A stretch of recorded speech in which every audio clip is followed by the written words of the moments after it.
Bismillahirrahmanirrahim.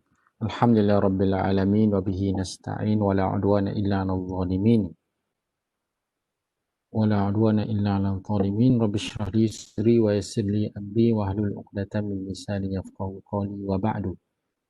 Alhamdulillah bertemu kembali, kita sambung berkaitan dengan qasar, salat qasar daripada kitab Matla'ul Badraini wa Majma'ul Bahraini.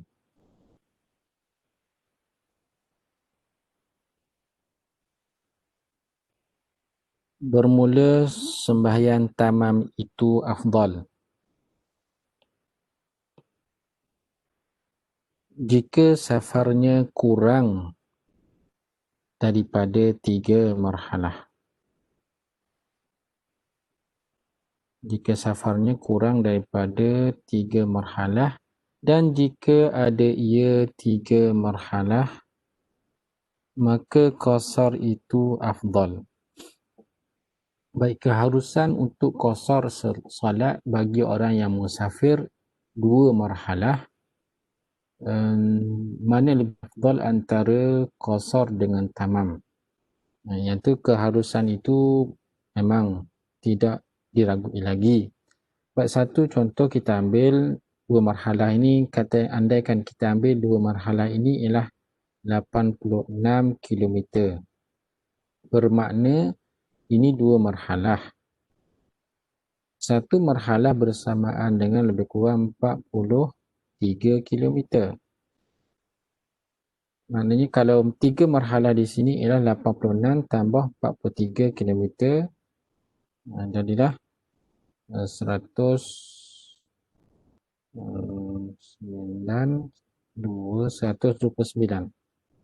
129 ini 3 marhalah.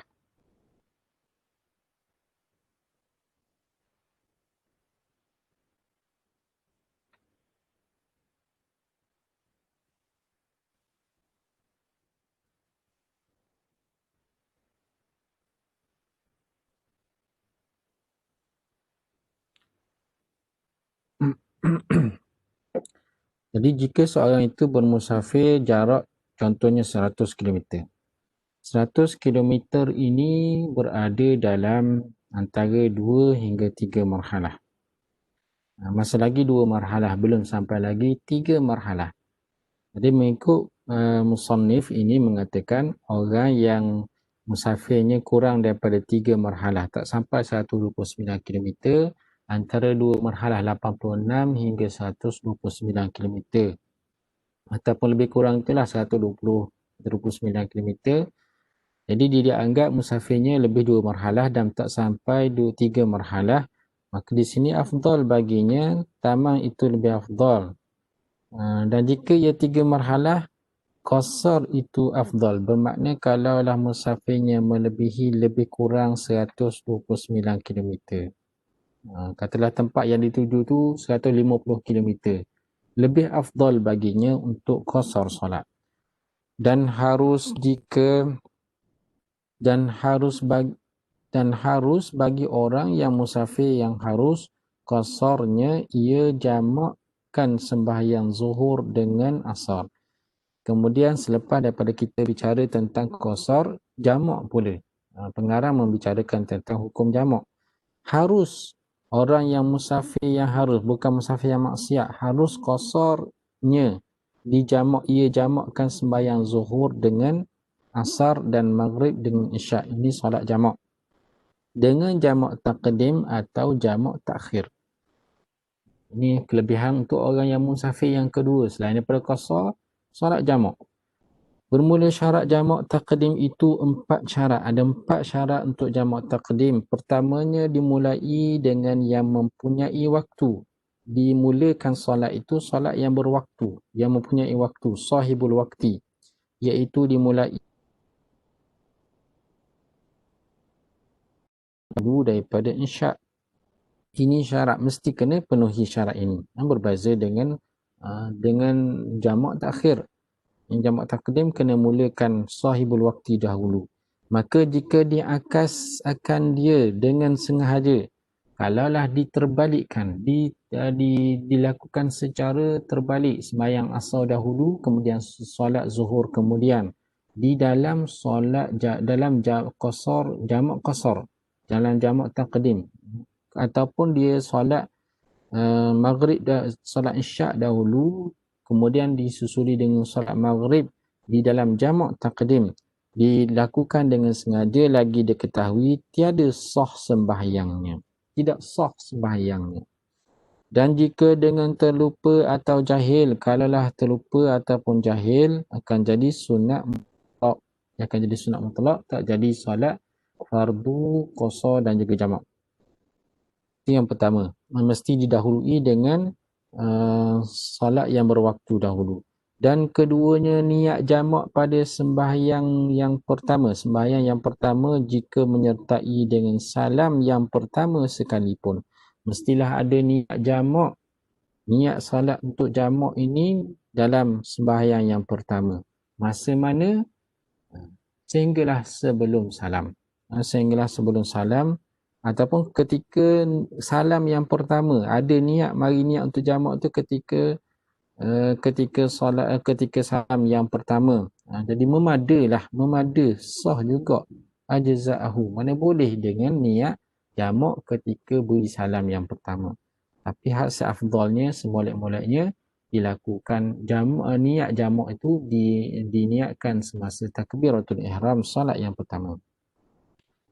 Dan ketiganya, mualat antara sembahyang yang pertama dan antara yang kedua. Mualat di sini, mualat yang pertama dengan yang kedua mestilah dengan mualat, berterusan dengan tidak putus. Jangan ada perceraian yang panjang, jangan adanya perceraian yang panjang. Selang masa antara dua sembahyang itu ada perceraian yang panjang pada uruf. Perkiraan panjang ini pada uruf, iaitu qadar masa lulus sembahyang 2 rakaat. Dan lama itu ialah dengan tempoh perceraian antara dua sembahyang itu diselang dengan satu masa yang boleh lepas lulus 2 rakaat dengan sekurang-kurang mungkin, dengan 2 rakaat yang sekurang-kurang seringkas-ringkas mungkin, atas wajah yang beradab, mengikut adatnya lah. Adat orang sembahyang 2 rakaat lama mana? 2 rakaat yang paling ringkas, 2 rakaat kita sampai pun 5 minit, 3 minit ke, maknanya selepas Assalamualaikum warahmatullahi, Assalamualaikum warahmatullahi, dalam solat zuhur qasar jamak dengan asar, tiba-tiba dia pergi dengan makmum menjamu air kopi dulu segelas. Lepas jamu air kopi segelas, sampai lebih orang buat tempoh tu, orang sembahyang 2 rakaat lepas, maka di situ putuslah mualat. Jadi sembahyang asar tu dia tak boleh lagi buat dalam masa zuhur, dalam jamak takdim. Maka wajiblah ditakhirkan sembahyang yang kedua di dalam waktunya. Kalaulah tak menepati syarat yang ketiga ni mualat, sembahyang yang kedua tu wajib dilakukan dalam waktunya. Waktu apa? Kalau asar, dalam waktu asar. Kalau isyak, dalam waktu isyak. Tak boleh lagi dibuat dalam waktu maghrib ataupun dalam waktu zuhur, kalau asar. Maka tiada mengapa diceraikan antara keduanya dengan mengambil air sembahyang. Tidak mengapa kalau diceraikan dengan imam pergi mengambil air sembahyang atau makmum pergi ambil air sembahyang. Sebab sembahyang yang pertama tu selepas wisalam dia terbatas air sembahyangnya, jadi dia ambil sembahyang selang dengan mengambil air sembahyang tu, tidak mengapa. Jikalau dibaharukan dia sekalipun, walaupun air sembahyang tu adalah sembahyang wuduk tajdid untuk memperbaharui wuduk, atau tayamum ataupun diselang dengan tayamum, dan masa bang ataupun dia selang dengan bang, dan jika tiada dituntuti akan dia sekalipun, walaupun bang itu tidak dituntuti sekalipun, dan masa qamat dan juga diselangi dengan qamat, dengan iqamah. Selepas daripada beri salam rakaat solat yang pertama tu, makmum bangun, azan dulu, lepas azan dia iqamah, tidak mengapa, walaupun azan itu abang itu tidak ditutupi. Dan masa iqamah, dan keempatnya, syarat yang keempat, berkekalan safarnya hingga takbir sembahyang yang keduanya. Berkekalan musafir hingga takbir, sini sehingga takbir sembahyang yang kedua. Maksudnya selepas beri salam sembahyang pertama, bangun takbir dalam keadaan masih lagi bermusafir. Dan tiada disyaratkan berkekalan safarnya. Tidaklah disyaratkan berkekalan musafirnya hingga sempurna sembahyang yang keduanya. Hingga sempurna sembahyang yang kedua. Katakanlah dalam rakaat yang pertama sembahyang kedua, tibalah dia di tempat kediamannya. Jadi masih lagi dia boleh meneruskan solatnya. Dan kita sebut tadi, kalaulah dia sampai di tempat kediamannya, solatnya itu kena sempurnakan. Tapi jamak itu masih lagi boleh. Boleh jamak takdim lagi. Dan syarat jamak takhir dua syarat. Berbeza dengan jamak takdim ada 4 syarat. Kalau dalam jamak takhir ada 2 syarat sahaja. Pertamanya niat jamak pada waktu yang pertama. Mesti ada niat jamak tu dalam waktu awal. Dalam waktu yang pertama. Seperti diniatkan hendak takhir sembahyang zuhur. Hendak jamak dengan asar.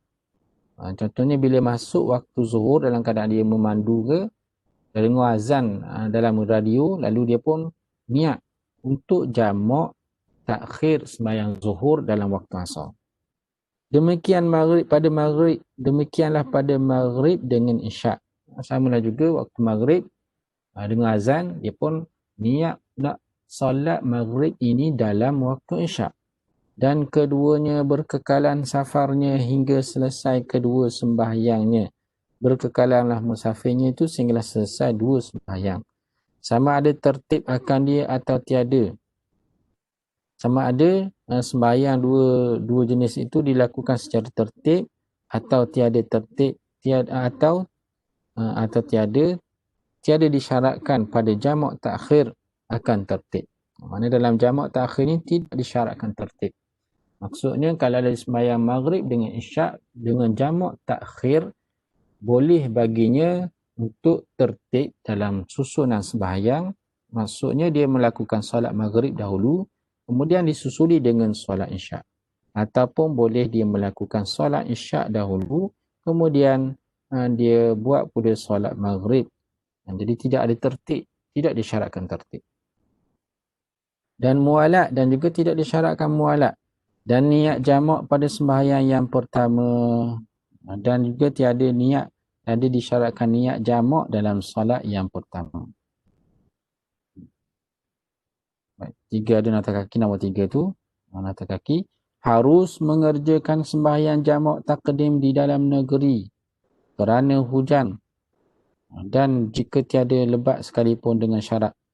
Jika ada mereka itu sembahyang berjemaah pada tempat yang jauh pada kediaman mereka itu, lagi kesakitan tiap-tiap mereka dengan hujan, dan demikian lagi disyaratkan ada hujan pada ketika ini. Masalah jamak kerana hujan. Dan harus bagi orang yang musafir dan orang yang mukim jamak kerana hujan. Jamak kerana hujan bukan qasar. Ini jamak untuk orang bermukim, dia tak boleh qasar, dia hanya jamak sahaja. Iaitu jamak takdim jua, boleh jamak takdim sahaja bagi orang yang sembahyang berjemaah. Kelonggaran ini, rukhsah ini diberikan kepada orang yang jaga solat jemaah, orang yang sembahyang jemaah pada tempat yang jauh dan menyakiti akan dia oleh hujan pada jalannya. Dan jika sedikit sekalipun sekira-kira hujan tersebut kadarnya basah olehnya akan yang tertinggi kainnya, sehingga membasahkan bahagian atas kainnya atau di bawah telapak kausnya, di bawah telapak kasutnya, dengan syarat ada hujan pada awal 2 sembahyang. Syaratnya ada hujan itu pada awal 2 sembahyang. Ada hujan awal 2 sembahyang dan antara keduanya, dan ada hujan antara kedua-dua sembahyang dan pada salam yang pertama. Ada hujan ketika salam yang pertama. Dan tiada mengapa putus hujan pada pertengahan sembahyang yang pertama atau pertengahan yang kedua. Kalaulah semasa sembahyang zuhur contohnya, hujan berhenti sekejap, Kemudian masa beri salam tu ada hujan lagi. Masa beri salam tu masih lagi turun hujan. Tapi masa salam tengah salam rakaat yang kedua dalam sembahyang zuhur, hujan tu berhenti sekejap. Tapi masa salam ada hujan. Atau kemudian daripada keduanya, ataupun hujan berhenti kemudian daripada kedua solat yang keduanya. Dan disyaratkan pula akan syarat yang telah terdahulu pada taqdim, dan iaitu bahawa dimulakan zuhur dahulu, sembahyang ikut tertib daripada asar, dan maghrib dahulu daripada isyak, dan niat jamak pada sembahyang yang pertama. Mesti ada niat jamak pada sembahyang yang pertama. Maksudnya imam ni kena beritahulah, imam kena beritahu makmum kita nak buat sembahyang jamak kerana hujan, dan mualat antara sembahyang yang pertama dan yang keduanya. Jadi inilah yang banyak terlepas dekat dalam kalangan masyarakat kita, sembahyang jamak kerana hujan. Dalam fiqh kita boleh sembahyang jamak kerana hujan ini. Wallahu alam. Qulu qawli hadza wa astaghfirullahal azim li wa lakum. Wassalamualaikum warahmatullahi wabarakatuh.